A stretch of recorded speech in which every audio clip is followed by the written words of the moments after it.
Good morning.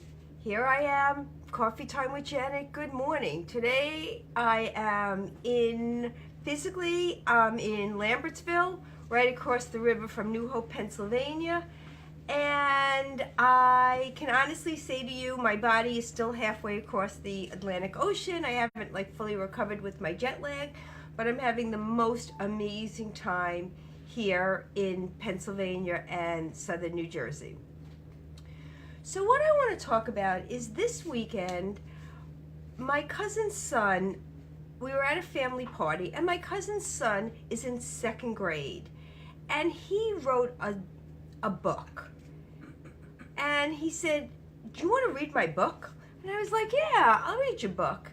Now, I graduated college as a teacher, K to 6. I've read a lot of second graders' books, but I've never read a book like this from a second grader.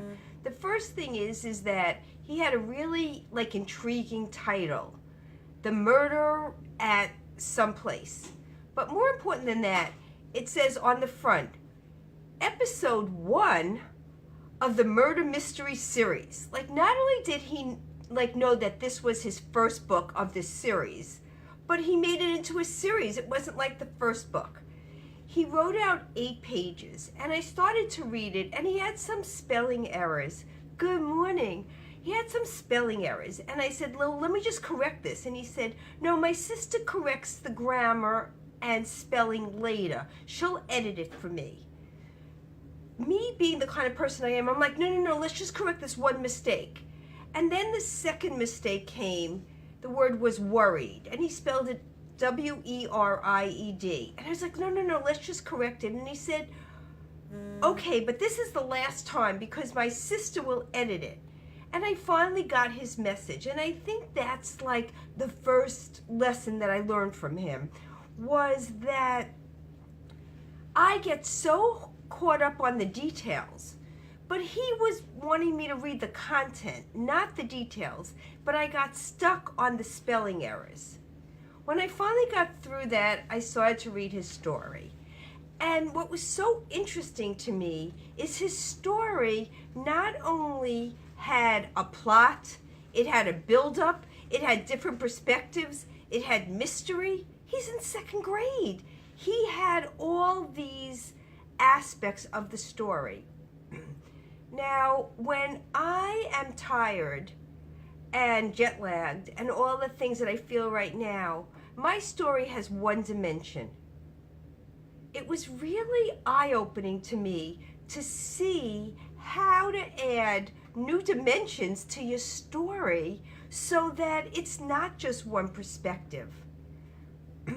This mystery had twists and turns and different perspectives.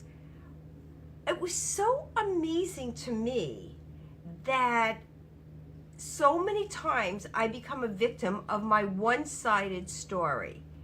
And we always tell stories because that's how we put it in our memory bank.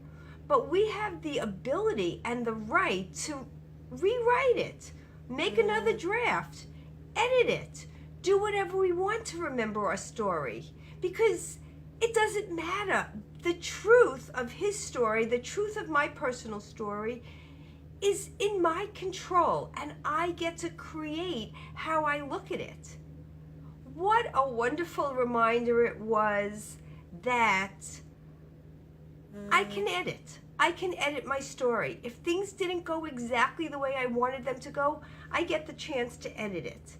And now, as I'm getting back to myself and processing my whole trip to Italy, France, Spain, and all those places, I get to be the traveler I wanted to be. It was the most amazing trip, and what I want to do is hold on to it, hold on to those feelings.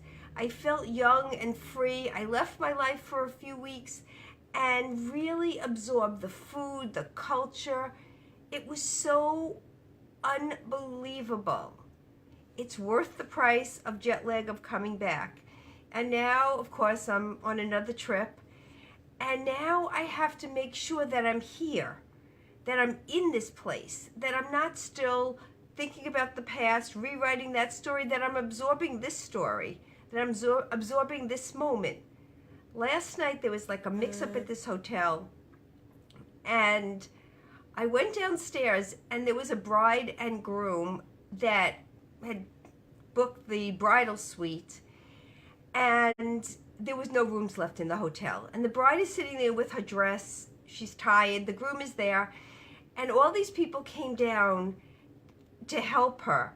And they just kept saying, this is the first story of our lives together, and we'll work it out. And that's the attitude that I'm going to take. And I hope you do too. This coffee time is all about just connecting. And I hope that you could connect with me. What I would love is tell me where you're watching me from. I know when I was on the ship and I was doing coffee time at different times, people got to watch me live in different places. But I see that from Massachusetts people are on, from different Oklahoma people are on. Let me know where you're from. Please write to me. I want to make this like a really great coffee time for everybody. Tell me where you're from. I'll see you tomorrow. Bye.